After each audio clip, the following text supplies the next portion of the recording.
Hello दोस्तों, स्वागत है एक बार फिर से आपका हमारे इस चैनल पर। और हम लोग इतिहास पढ़ रहे थे जिसमें मैंने आपको शेर शाह से रिलेटेड कुछ फैक्ट बताए थे फर्स्ट पार्ट में। तो दोस्तों आज हम लोग शेर शाह का प्रशासन पढ़ेंगे। उसकी प्रशासनिक व्यवस्था कैसी थी, कितने भागों में अपने प्रशासनिक व्यवस्था को बांट रखा था, ये सारी चीज़ें दोस्तों आज हम लोग पढ़ेंगे शेर शाह के बारे में। तो दोस्तों आज का टॉपिक बहुत ही इम्पोर्टेंट है, बहुत ज़्यादा। यहाँ से क्वेश्चंस आप अगर कोई मेंस दे रहे हैं यूपीएससी का या फिर एमपी पीसीएस का, यूपी पीसीएस का, तो भी यहाँ से क्वेश्चंस पूछे जाते हैं दोस्तों, लॉन्ग क्वेश्चन। तो हम लोग यहाँ बहुत ही ध्यान से पढ़ेंगे, बहुत ही ध्यान से समझेंगे, क्योंकि ये थोड़ा सा कंसेप्चुअल है दोस्तों। थोड़ा सा इसमें कॉन्सेप्ट आपको समझना पड़ेगा कि कैसे उसने अपनी प्रशासन व्यवस्था स्थापित कर रखी थी। और शेर शाह से संबंधित जितने भी फैक्ट मैंने आपको पढ़ाए हैं या फिर आगे पढ़ाऊंगा, उनमें से सबसे इम्पोर्टेंट फैक्ट हम कह सकते हैं शेर शाह का प्रशासन व्यवस्था है। ओके दोस्तों, तो चलिए हम लोग पढ़ते हैं शेर शाह का प्रशासन व्यवस्था और देखते हैं कैसा है आखिर इसका प्रशासन व्यवस्था। ओके दोस्तों, तो हम लोग पढ़ने जा रहे हैं शेर शाह का प्रशासन। दोस्तों प्रशासन किसी भी शासक का बहुत ही ज़्यादा इम्पोर्टेंट होता है। तो हम लोग पढ़ने जा रहे हैं शेर शाह का प्रशासन। देखिए दोस्तों, शेर शाह सूरी की गणना मध्यकालीन भारत के महानतम शासकों में की जाती है। इसका कारण शेर शाह सूरी की सैनिक उपलब्धियां नहीं, वरन उनके द्वारा उच्च कोटि की शासन व्यवस्था को स्थापित किया जाना था। साम्राज्य निर्माता एवं प्रशासक के रूप में उसे अकबर का पूर्वगामी माना जाता है। उसने अपनी राजधानी आगरा बनाई। दोस्तों अब मैं थोड़ा सा इसको समझा देता हूँ, हालांकि आप समझ गए हैं, फिर भी मैं उसको थोड़ा सा आपको देखिए। मध्यकालीन भारत में जितने भी शासक हुए हैं, मध्यकालीन भारत में जितने भी शासक हुए हैं, उनमें शेर शाह का नाम भी आता है। और शेर शाह भी एक महान शासक है मध्यकालीन शासकों में। अब इसका कारण क्यों है, क्या है कि हम उसे महान कहते हैं? क्या कारण है कि हम लोग उसे मध्यकालीन भारत के महानतम शासकों की सूची में रखते हैं? क्या कारण है? तो दोस्तों इसका जो कारण है वो है इस क्योंकि इसने उच्च कोटि की शासन व्यवस्था स्थापित किया था। शासन व्यवस्था मीन्स जो हम पढ़ रहे हैं शेर शाह का प्रशासन, वही होता है शासन व्यवस्था। देखिए उसने सैनिक उपलब्धियां भी हासिल की थी, लेकिन सैनिक उपलब्धियां उतना इम्पोर्टेंट नहीं है जितना कि उसकी जो शासन व्यवस्था है वो इम्पोर्टेंट है। वही कह रहा है यहाँ पर, इसका कारण शेर शाह सूरी की सैनिक उपलब्धियां नहीं, बल्कि उसके द्वारा उच्च कोटि की शासन व्यवस्था को स्थापित किया जाना था। ओके दोस्तों, फिर कह रहा है साम्राज्य निर्माता एवं प्रशासक के रूप में उसे अकबर का पूर्वगामी माना जाता है। साम्राज्य निर्माता का मतलब दोस्तों यहाँ पर आप कह सकते हैं कि आप जानते हैं शेर शाह सूरी ने सूर डायनेस्टी की स्थापना की थी। सूर वंश, सूर साम्राज्य का संस्थापक था, इसीलिए हम इसको साम्राज्य निर्माता कहते हैं। और इसे अकबर का पूर्वगामी माना जाता है। पूर्वगामी का मतलब होता है दोस्तों, मतलब जो योजनाएं अकबर ने लागू की, उन योजनाओं को इसने पहले ही लागू कर दिया था। कुछ योजनाएं ऐसी थीं जिनका नकल अकबर ने किया। पहले शासक कौन था? पहले शासक शेरशाह बना, शेरशाह के बाद तो अकबर आएगा।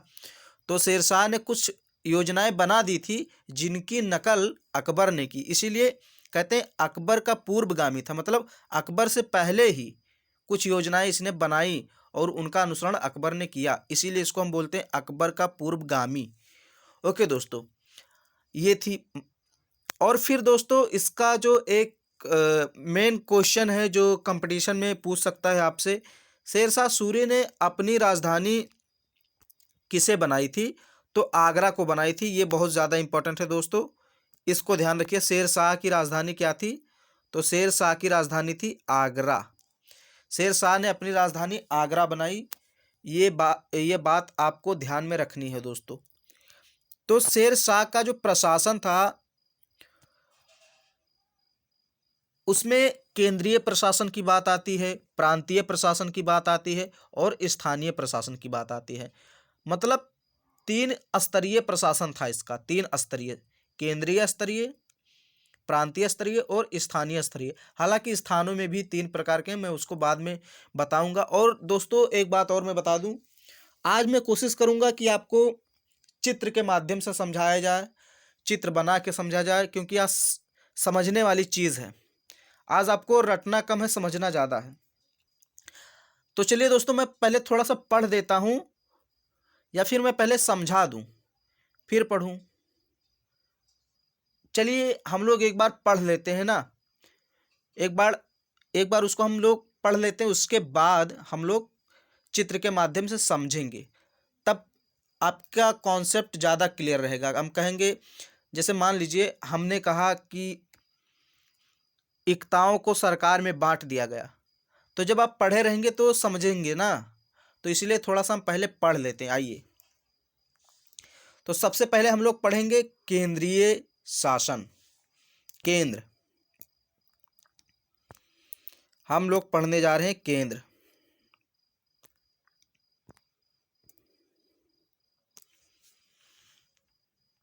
तो दोस्तों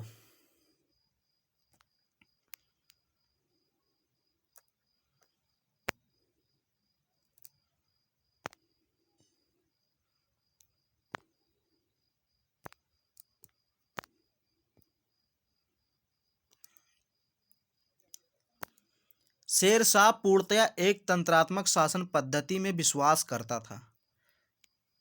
देखिए दोस्तों, शेर शाह पूर्णतया एक तंत्रात्मक शासन पद्धति में विश्वास करता था। मतलब दोस्तों, वो चाहता था पूरे साम्राज्य में एक ही तंत्र हो, एक ही सिस्टम हो, एक ही कानून हो। दोस्तों समझे आप क्या? शेर शाह चाहता था कि उसके पूरे साम्राज्य में एक ही सिस्टम, एक ही कानून, एक ही रूल चले, एक ही शासक का रूल चले, तथा संपूर्ण शक्ति को अपने हाथों में केंद्रित रखता था। मतलब निरंकुश टाइप का था। देखिए, जनता की भलाई के लिए उसने काम किया, लेकिन वो संपूर्ण शक्ति को अपने हाथों में रखता था। जैसे आज आप देखते हैं तो जो भारत है, शक्तियां बटी हुई हैं, कुछ शक्तियां राज्य के पास हैं, कुछ शक्तियां केंद्र के पास हैं। लेकिन उस समय जब शेर शाह शासक था तो उसने अपने साम्राज्य की सारी शक्तियां अपने हाथों में केंद्रित कर ली थी। फिर बता रहा है यहाँ पर, देखिए मेन चीज है, आप इसको जरूर देखिए और ध्यान से देखिए। न्यायपालिका, कार्यपालिका व सैनिक मामलों का प्रमुख था। मतलब देखिए, आज हम जानते हैं कि न्यायपालिका, कार्यपालिका, व्यवस्थापिका, तीनों की शक्तियां अलग अलग हैं। तीनों अपने आप में स्वतंत्र हैं और तीनों का एक दूसरे पर नियंत्रण भी है। लेकिन जब शेर शाह शासन कर रहा था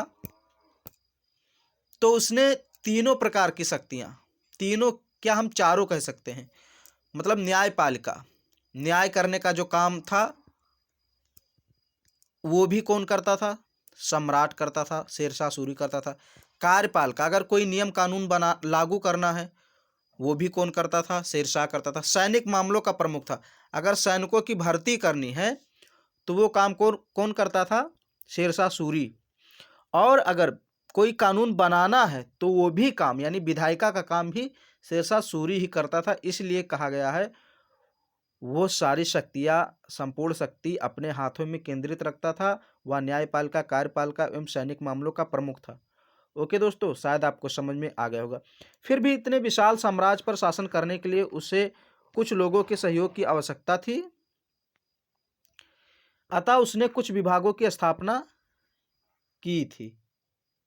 ओके दोस्तों, देखिए साम्राज्य बड़ा था, हम जानते हैं कि हाँ उसने संपूर्ण शक्ति अपने हाथों में केंद्रित कर रखी थी, लेकिन फिर भी इतने बड़े साम्राज्य पर अधिकार करने के लिए उसको कुछ लोगों की तो आवश्यकता पड़ेगी ही।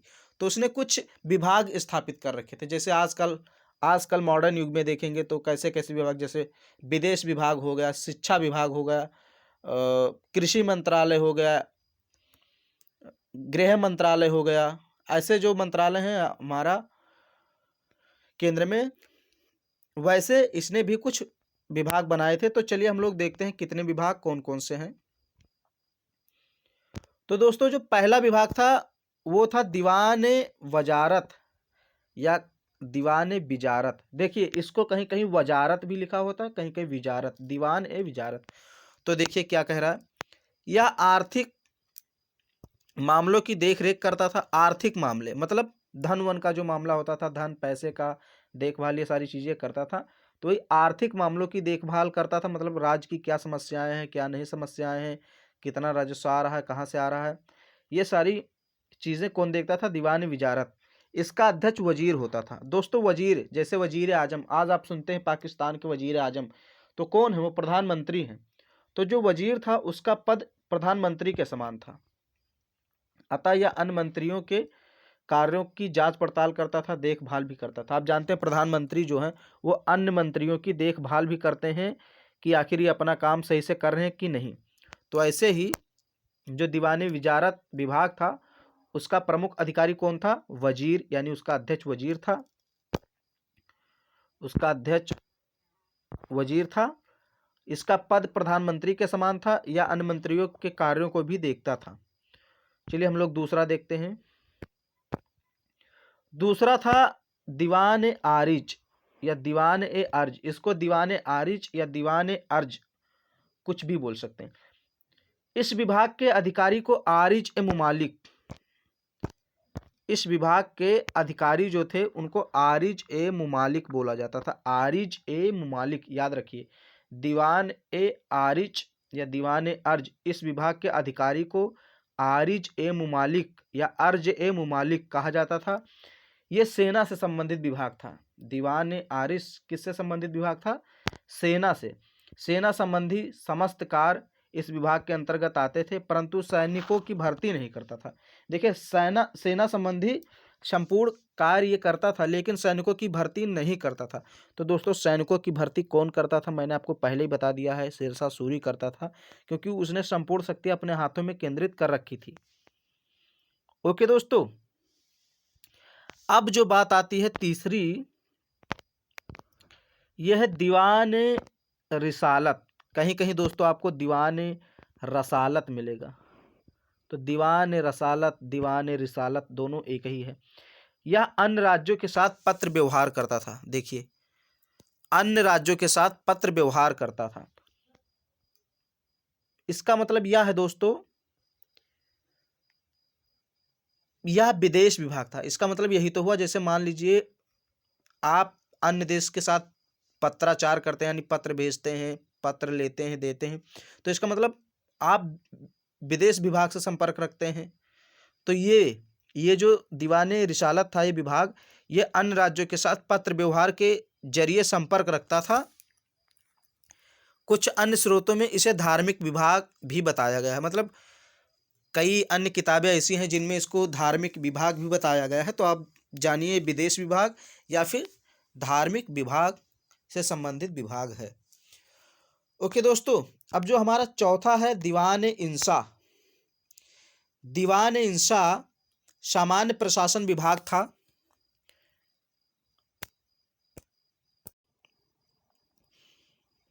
दीवान इंसा जो था सामान्य प्रशासन विभाग था, मतलब प्रशासन के कार्यों को देखता था, जिसके अधिकारी का प्रमुख कार्य सरकारी आदेशों का पालन करवाना था व लिपिबद्ध करना था।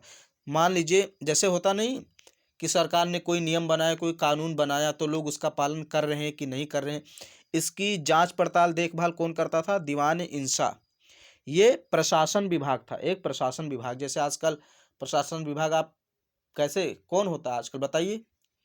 आजकल प्रशासन विभाग अगर पूछ लिया जाए कि कौन है तो आप क्या बताएंगे, प्रशासन विभाग मीन्स जो डीएम होते हैं, एसडीएम होते हैं, जो हमारे अधिकारी होते हैं। जैसे सरकार कोई नियम बनाती है तो लागू जमीन स्तर पर लागू कौन करवाता है, जो हमारे डीएम होते हैं, एसडीएम होते हैं, जो अधिकारी होते हैं। तो वैसे ही दीवान इंसा जो था ये सामान्य प्रशासन विभाग था और इसके अधिकारी का प्रमुख कार्य था सरकारी आदेशों का पालन करवाना, लिपिबद्ध करना था। ओके दोस्तों, पांचवा जो है वो है दीवान ए कजा। दीवान ए कजा ये था न्याय विभाग, जिसके प्रमुख अधिकारी को काजी कहा जाता है। तो दीवान ए कजा न्याय विभाग था, जिसके प्रमुख अधिकारी को काजी कहा जाता है, ध्यान रखिए। छठा जो है दीवान ए बरीद। छठा जो है हमारा दीवान ए बरीद। तो दीवान ए बरीद गुप्तचर विभाग था। कैसा विभाग था? गुप्तचर विभाग था। और इसके प्रमुख अधिकारी को मुमालिक ए बरीद कहा जाता था। बरीद ए मुमालिक। जो हमारा दीवान ए बरीद विभाग था या गुप्तचर विभाग था, कौन सा विभाग दोस्तों? याद रखिए, गुप्तचर विभाग। दीवान ए बरीद गुप्तचर विभाग था, जिसके अधिकारी को बरीद ए मुमालिक कहा जाता था। इस बात को आप ध्यान में रखिए, बरीद ए मुमालिक। देखिए बरीद यहाँ पर भी है और यहाँ पर भी बरीद है, तो दीवान ए बरीद, बरीद ए मुमालिक। तो दोस्तों कुल मिलाकर 6 विभाग थे। शेरशाह सूरी ने अपने केंद्रीय प्रशासन को 6 विभाग में विभक्त कर रखा था। मैंने एक एक करके उनके बारे में बताया। अब हम लोग पढ़ने जा रहे हैं प्रांतीय प्रशासनिक व्यवस्था। दोस्तों पहले हम लोग पढ़ लेते हैं, उसके बाद हम चित्र के माध्यम से आपको समझाएंगे। प्रांतीय प्रशासनिक व्यवस्था हम लोग पढ़ने जा रहे हैं दोस्तों। तो देखिए समझ लीजिए आप थोड़ा सा पहले। जो शेरशाह सूरी का प्रांत था, जो साम्राज्य था, प्रांत नहीं कहकर हम उसको साम्राज्य कहेंगे। जो शेरशाह सूरी का साम्राज्य था वो काफी बड़ा था, विस्तृत था। अब उस पर भाई वो कैसे शासन करे अकेले? तो उसने क्या किया, अपने साम्राज्य को अनेक प्रांतों में बांट दिया। देखिए शेरशाह सूरी का साम्राज्य काफी विस्तृत था, अतः उसने अपने साम्राज्य को अनेक प्रांतों में विभक्त कर रखा था। प्रांतों को सूबा कहा जाता था। प्रत्येक सूबे का सर्वोच्च अधिकारी सूबेदार होता था, जो साधारणतः राजा का पुत्र, मित्र अथवा घनिष्ठ व्यक्ति होता था। सुल्तान का इक्ताओं पर कठोर नियंत्रण था। अब आप एक बार फिर से ध्यान से पढ़िए। शेरशाह सूरी का साम्राज्य काफी विस्तृत था, बहुत ज्यादा बड़ा था उसका साम्राज्य, अतः उसने अपने साम्राज्य को अनेक प्रांतों में विभक्त कर रखा था। अनेक प्रांतों में, और प्रांतों को क्या कहा जाता था? सूबा। और सूबे का जो सर्वोच्च अधिकारी था उसको सूबेदार बोलते थे। जो साधारणतया जो सूबेदार होता था वो कौन होता था कि या तो राजा का पुत्र होता था, या तो मित्र होता था, या तो उसका घनिष्ठ व्यक्ति होता था। मतलब राजा से संबंधित, जो राजा से घनिष्ठता रखता है वही व्यक्ति अधिकतर सूबेदार होता था। जैसे होता नहीं कि जब कोई व्यक्ति नेता बनता है तो अपने सगे संबंधियों की देखभाल करने लगता है, पदों पर उन्हें नियुक्त करने लगता है, ऐसा होता नहीं। तो ऐसे ही जो राजा होता था वो सूबेदारी का पद किसको देता था? या तो अपने पुत्र को दे, या फिर अपने मित्र को, या फिर किसी अपने बहुत ज़्यादा घनिष्ठ व्यक्ति को देता था। फिर कह रहा है इक्ताओं पर कठोर नियंत्रण होता था सुल्तान का, यानी जो शासक था शेरशाह सूरी था उसका इक्ताओं पर कठोर नियंत्रण। तो देखिए यहाँ दोस्तों सूबा था, यहाँ इक्ता लिखा हुआ है, तो दोनों बात एक ही है। इक्ता को भी प्रांत बोलते हैं, सूबा को भी प्रांत बोलते हैं। चाहे इक्तादार को हो चाहे सूबेदार को हो, बात एक ही है, कंफ्यूज नहीं होना है दोस्तों। अब तीसरा स्तर है स्थानीय प्रशासन। स्थानीय प्रशासन हम लोग पढ़ लेते हैं दोस्तों, उसके बाद हम लोग एक एक करके इसको थोड़ा सा समझेंगे। तो दोस्तों स्थानीय प्रशासन या स्थानीय प्रशासनिक व्यवस्था को शेरशाह ने 3 भागों में बांट रखा था। सरकार, परगना, ग्राम। अब देखिए दोस्तों थोड़ा सा समझ लीजिए, मैं उसको जैसे उसने अपने साम्राज्य को कई प्रांतों में बांट दिया। जो प्रांत थे उनको सरकारों में बांट दिया, जो सरकार थी उनको परगने में बांट दिया, और जो परगने थे वो ग्राम में बटे हुए थे। इस तरह था, मैं आपको बताऊंगा भी। फिलहाल आप इतना याद रखिए कि शेरशाह का स्थानीय शासन 3 भागों में बटा हुआ था, सरकार, परगना और ग्राम। अब यहाँ लिखा हुआ है, पढ़ लीजिए। इक्ताओं को, यानी जो प्रांत थे, इक्ता मीन्स प्रांत, उनको सरकार में बांट दिया गया था। सरकार जिलों को कहते थे उस समय, जिले को क्या कहते थे? सरकार। तो इक्ताओं यानी प्रांतों को सरकार यानी जिलों में बांट दिया गया था। प्रत्येक सरकार में दो प्रमुख अधिकारी होते थे। जो सरकार था यानी जिला था, उसमें दो प्रमुख अधिकारी होते थे। एक तो था सिकदार ए सिकदारान, सिकदार ए सिकदारान, ये देखिए सिकदार ए सिकदारान। दूसरा अधिकारी था मुंसिफ ए मुंसिफान, मुंसिफ ए मुंसिफान।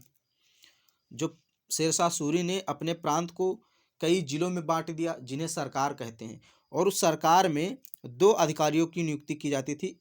एक अधिकारी को कहते थे शिकदार ए शिकदारान और दूसरे अधिकारी को कहते थे मुंसिफ ए मुंसिफान। इनमें सिकदार का पद ऊंचा होता था।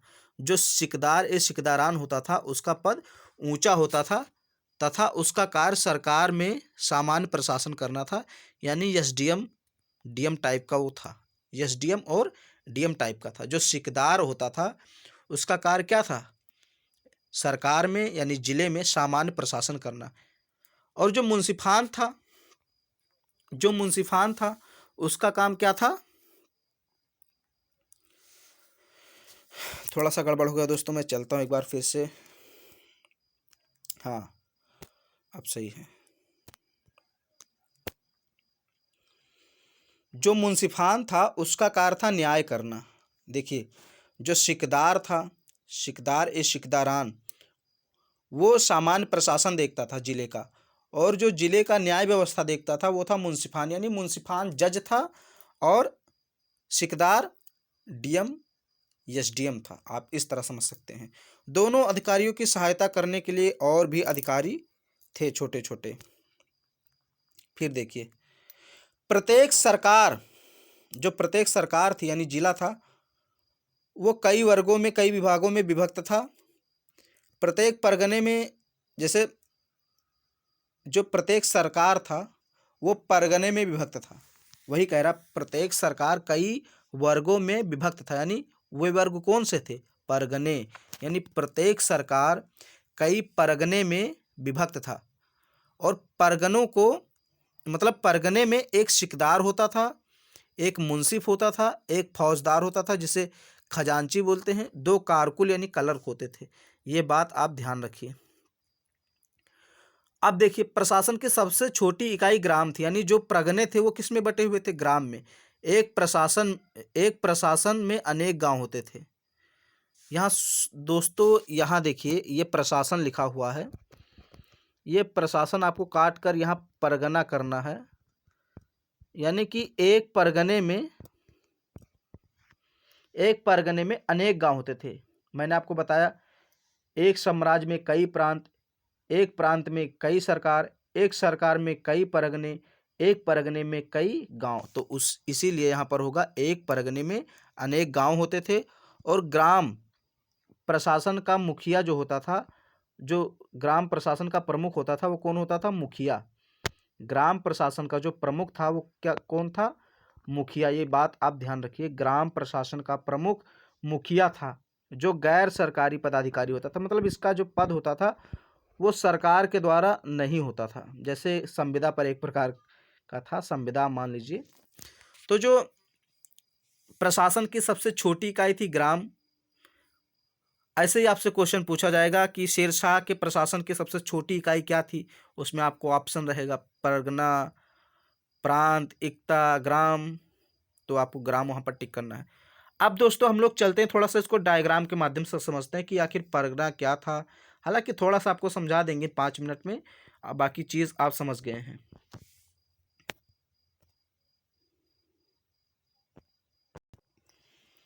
तो दोस्तों मान लीजिए कि ये जो है सबसे ऊपर, ये मान लीजिए हमारा साम्राज्य है, ये साम्राज्य है, शेरशाह सूरी का साम्राज्य। लिखने में थोड़ी सी प्रॉब्लम होती है दोस्तों। ये मान लीजिए साम्राज्य है। तो देखिए साम्राज्य जो था वो कई मतलब छोटे छोटे भागों में विभक्त था। जो साम्राज्य था वो कई छोटे छोटे भागों में, ये मान लीजिए ये छोटे छोटे भाग हैं, इनमें विभक्त था। तो ये था हमारा प्रांत जिसे हम इक्ता बोलते हैं, यानी कि जो केंद्र था उससे नीचे किसका स्थान था, इक्ताओं का, प्रांतों का, सूबों का। अब जो प्रत्येक सूबा था वो किस में बटा हुआ था दोस्तों, जो प्रत्येक सूबा था वो बटा हुआ था सरकार में, जिलों में। जो प्रत्येक सूबा था वो जिलों में बटा हुआ था। जो प्रत्येक जिला था यानी सरकार था वो परगने में बटा हुआ था, ये देखिए परगने में बटा हुआ था। और जो प्रत्येक परगना था वो बटा हुआ था गांवों में, ग्राम में, यानी कि साम्राज्य प्रांत में, प्रांत सरकार में, सरकार परगने में, परगने गांव में बटे हुए थे। तो दोस्तों अब क्या ज़्यादा समझाऊं, मैंने आपको पढ़ा दिया है, इसमें कुछ बताने वाली चीज़ नहीं है, डायग्राम उतना अच्छा बन नहीं रहा तो इसलिए आप समझ सकते हैं। तो दोस्तों आज की वीडियो हम लोग यहीं पर समाप्त करेंगे और कल हम लोग तीसरा पार्ट का अध्ययन करेंगे। उसमें मैं आपको बताऊंगा इसका भू राजस्व व्यवस्था कैसा था, सैन्य व्यवस्था कैसा था, और जो इसने सार्वजनिक कार्य किए, ये सारी चीज़ें हम लोग देखेंगे। मुद्रा व्यवस्था कैसी थी, भवन, इमारतें सारी कल हम लोग कोशिश करेंगे कि इसको समाप्त कर दें। तो दोस्तों आज के लिए इतना ही, और आपको वीडियो पसंद आई तो हमारे चैनल को सब्सक्राइब कीजिए, वीडियो को लाइक कीजिए और अपने दोस्तों में इस वीडियो को शेयर भी कीजिए। ओके दोस्तों, बहुत बहुत धन्यवाद देखने के लिए।